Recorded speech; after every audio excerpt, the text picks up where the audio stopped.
তো আমরা এই পৌষ পার্বণের সময়টাতেই অপেক্ষা করে থাকি পিঠের জন্য। পৌষ পার্বণে আমরা বিভিন্ন রকমের পিঠে বানিয়ে থাকি, সেই রকমই আজকে আমি বানাবো ভাপা পুলি পিঠে বা সিদ্ধ পিঠে। আমরা সবাই প্রায় এই পৌষ পার্বণে ভাপা পুলি পিঠে বানিয়েই থাকি। তো আমি কিভাবে বানাই আর কিভাবে বানালে ভাপা পুলি পিঠেগুলো একদম নরম তুলতুলে থাকবে, সেই রেসিপিটি আজকে আপনাদের সাথে শেয়ার করব। ভাপা পুলি পিঠে বানানোর জন্য এখানে আমি দুটো নারকেল নিয়ে নিয়েছি, নারকেল দুটো ফাটিয়ে নিয়েছি। এবার নারকেলগুলো খুব ভালোভাবে কুড়ে নেব। সমস্ত পিঠে ভালো লাগলেও পৌষ পার্বণে সিদ্ধ পিঠে না হলে যেন মনে হয় কোনো একটা পিঠে হয়নি। সিদ্ধ পিঠে বাঙালিদের হতেই হবে, আর সেই জন্যই আজ আপনাদের সাথে শেয়ার করছি ভাপা পুলি পিঠে। নারকেল দুটো খুব ভালোভাবে কুড়ে নিয়েছি। নারকেল কোড়ার মধ্যে আমি দিয়ে দিচ্ছি ছোট বাটির 1 বাটি চিনি। এই চিনিটা নারকেল কুড়োর সাথে মেশালে এই নারকেলের পুরটা খেতে ভীষণই ভালো লাগে। আপনারা অনেকেই গুড় দিয়ে নারকেল পুর বানিয়ে ভাপা পুলি পিঠে বানান, তবে একবার এইভাবেও ভাপা পুলি পিঠে বানিয়ে দেখুন, খেতে ভীষণই ভালো লাগে। অন্যদিকে একটি থালার মধ্যে 2 বাটি পরিমাণ চালের আটা নিয়ে নিয়েছি। এখানে আমি সিদ্ধ চালের আটা নিয়ে নিয়েছি। এবার দিয়ে দিলাম আটার মধ্যে স্বাদ মতো লবণ। এবার চালের আটাটি খুব ভালোভাবে মেখে নেব। উষ্ণ গরম জল দিয়ে চালের আটার ডোটি মেখে নিতে হবে, তবে চালের আটার ডোটি একদম নরম করে মাখতে হবে, যাতে ভাপা পুলি পিঠেগুলো যখন বানাবেন একদম সফট হয় এবং নরম হয়। চালের আটার ডোটি বেশি শক্ত মাখা হলে ভাপা পুলি পিঠেগুলো ঠান্ডা হওয়া মাত্রই শক্ত হয়ে যায়। তাই চালের আটার এই ডোটা অবশ্যই আপনাদের নরম মাখতে হবে। 2 বাটি চালের আটার পরিবর্তে এখানে আমি প্রায় 2.5 বাটি মতো উষ্ণ গরম জল ব্যবহার করেছি। আপনারা দেখতেই পাচ্ছেন আমি চালের আটার ডোটা কতটা নরম মেখেছি। এইভাবে বারবার করে মেখে নেওয়ার ফলে দেখবেন জলটাও একদম শোক করে গেছে, আর চালের আটাটিও খুব সুন্দরভাবে মাখা হয়ে গেছে।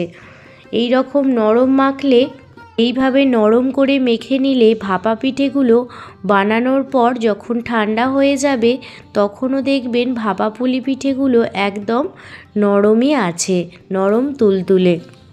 চালের আটার ডোটি খুব ভালোভাবে দেখুন মথে নিচ্ছি। আপনারাও এইভাবে চালের আটার ডোটি মথে নেবেন।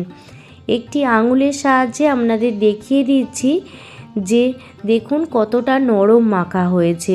আঙুলটা প্রেস করা মাত্রই ভেতরে ঢুকে যাচ্ছে। এবার ঢাকনা দিয়ে 15 মিনিট মতো ঢেকে রেখে দেব। 15 মিনিট পর ফিরে এসেছি। ঢাকনা খুলে নিয়ে চালের আটার ডো থেকে সামান্য পরিমাণ লেচি কেটে নিচ্ছি আর ঢাকনা চাপা দিয়ে দিচ্ছি, কারণ যদি খোলা হাওয়ায় চালের ডোটি রাখা থাকে তাহলে চালের ডোটি খুব তাড়াতাড়ি শুকিয়ে যাবে, ফলে পিঠেগুলো ভালো তৈরি হবে না। এবার দেখুন পিঠেগুলো এইভাবে বানিয়ে নিচ্ছি। সামান্য আঙুলের প্রেস দিয়ে দেখুন অল্প অল্প করে প্রেস করে আঙুলে দেখুন খুব সুন্দরভাবে একটি বাটির শেপ দিয়ে দিচ্ছি। খুব সহজেই ভাপা পুলি পিঠে বানানো যায়। যারা নতুন রাঁধুনি আছেন তারা একটু খেয়াল করলে আপনারাও খুব সহজেই ভাপা পুলি পিঠে বানিয়ে নিতে পারেন। দেখুন একটি ছোট বাটির আকার করে নিলাম। এবার 1 চামচ নারকেলের পুর দিয়ে দিলাম। নারকেলের পুর দিয়ে দেওয়ার পর এবার মুখটা বন্ধ করে নিচ্ছি। পিঠের মুখটা এইভাবে বন্ধ করে নিয়েছি। বন্ধ করে নিয়ে নেওয়ার পর এইভাবে দেখুন একটু সামান্য ডিজাইন করে নিচ্ছি। আপনারা আপনাদের পছন্দ মতো ডিজাইন করতেই পারেন, আপনাদের যেমন পছন্দ সেই রকমভাবে আপনারা ডিজাইন করে নেবেন। আর দুদিকটা একটু হাতের সাহায্যে সরু করে নিলাম। একটি ভাপা পুলি পিঠে বানানো হয়ে গেছে। আরও একটি ভাপা পুলি পিঠে আপনাদের বানিয়ে দেখাচ্ছি। শুধুমাত্র এটাই খেয়াল রাখবেন যে ভাপা পুলি পিঠের ডোটা যেন খুব নরম মাখা হয়। আর যখন ডোটা মেখে রাখবেন যে পাত্রে, সেই পাত্রটি একটি ঢাকনা দিয়ে ঢেকে রেখে দেবেন। একটু করে লেচি নেবেন, আবার ঢাকনা দিয়ে ঢেকে রেখে দেবেন। তাহলে দেখবেন পিঠেগুলি খুব সুন্দরভাবে তৈরি হচ্ছে।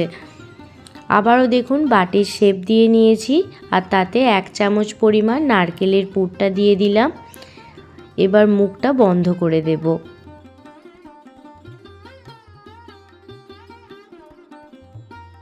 দেখুন পিঠের মুখটা খুব সুন্দরভাবে বন্ধ করে দিয়েছি। এবার পিঠেগুলো মুড়ে নিচ্ছি।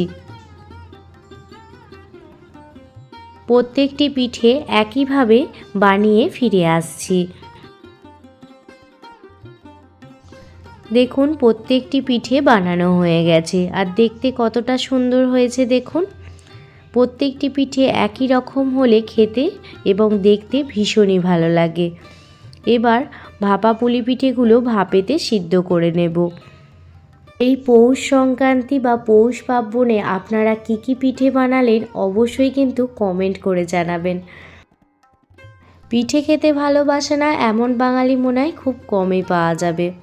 আমিও ভীষণই ভালোবাসি পিঠে খেতে। এইরকম ফুটো ফুটো ঝাঁঝরির মধ্যে ভাপা পুলি পিঠেগুলো ভাপিয়ে নেব। সেই জন্য এই ঝাঁঝরিটি দেখুন সামান্য পরিমাণ সাদা তেল ব্রাশ করে নিয়েছি। এটা চাইলে আপনারা করতেও পারেন, নাও করতে পারেন, তবে এই সাদা তেল ব্রাশ করে নিলে একটুও আর লেগে যাওয়ার সম্ভাবনা থাকে না। এবার এক এক করে প্রত্যেকটি পিঠে ঝাঁঝরিতে উঠিয়ে নিচ্ছি। যে কটা পিঠে ধরে সে কটা পিঠেই প্রথম ব্যাচে 9 থেকে 10টা পিঠে একসাথে বানিয়ে নিয়েছি। প্রত্যেকটি পিঠে ঝাঁঝরিতে রেখে দিয়েছি। অন্যদিকে গ্যাসের ওভেন জ্বালিয়ে আগে থেকেই কড়াই বসিয়ে পরিমাণ মতো জল দিয়ে দিয়েছিলাম। জলটা ভালোভাবে গরম হয়ে গেলে দেখুন ঝাঁঝরিটি বসিয়ে দিয়েছি। প্রথম পর্যায়ে 10টি পিঠে একসাথে তৈরি করছি। এবার ঢাকনা চাপা দিয়ে গ্যাসের ফ্লেম মিডিয়ামে রেখে 15 থেকে 20 মিনিট ভাপেতে খুব ভালোভাবে সিদ্ধ করে নেব। 20 মিনিট পর ফিরে এসেছি, আর দেখুন পিঠেগুলো একদমই তৈরি হয়ে গেছে। পিঠেগুলো যখনই আর হাতে লেগে যাবে না তখনই বুঝবেন ভাপা পুলি পিঠেগুলো একদমই রেডি হয়ে গেছে। একটি পুলি পিঠে আপনাদের ভেঙেও দেখাচ্ছি। এখন প্রচণ্ড গরম, দেখতেই পাচ্ছেন কত সুন্দরভাবে ভাপা পুলি পিঠে তৈরি হয়ে গেছে। এইভাবে সমস্ত ভাপা পুলি পিঠেগুলো এক এক করে বানিয়ে নেব। ভাপা পুলি পিঠে নলেন গুড়ের সাথে খেতেই বেশি ভালো লাগে। অনেকে নারকেলের পুর তৈরি করেও ভাপা পিঠে তৈরি করে থাকেন। তবে একবার এইভাবে ভাপা পুলি পিঠে বানিয়ে দেখুন, সবাই দেখবেন চেয়ে চেয়ে খাবে। এতটাই টেস্টি হয় এই ভাপা পুলি পিঠে। ভাপা পুলি পিঠে রেসিপিটি ভালো লেগে থাকলে প্লিজ একটি লাইক, কমেন্ট, শেয়ার এবং সাবস্ক্রাইব করে আমার পাশে থাকবেন। সবাই ভালো থাকবেন, সুস্থ থাকবেন, সাবধানে থাকবেন।